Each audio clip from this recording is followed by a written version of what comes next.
হাই ফ্ৰেণ্ডসকল 31 তাৰিখে অতি জল্পনা কল্পনা অন্তত চূড়ান্ত খচৰা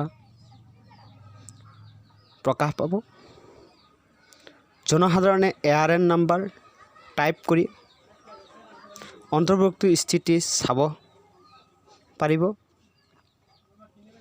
আৰু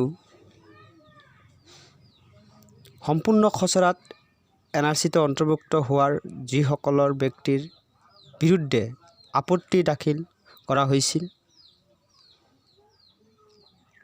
26/6/2019 তাৰিখে প্ৰকাশিত অতিৰিক্ত খচৰাত বাদ পৰা লোকসকলে 24 ঘণ্টা উপলব্ধ হ'ব এই দুয়োটা ৱেবছাইট। 24 ঘণ্টাই আপোনালোকে চাব পাৰিব, ইয়াত কোনো অসুবিধা নাই।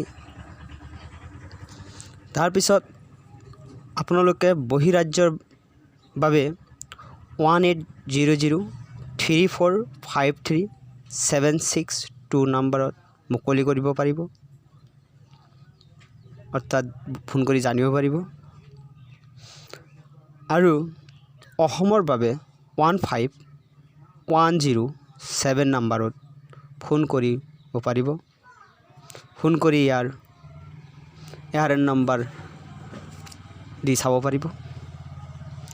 যিকোনো সমস্যাৰ বাবে বিনামূলীয়া হেল্পলাইন নম্বৰত মুকলি কৰি চাব পাৰিব।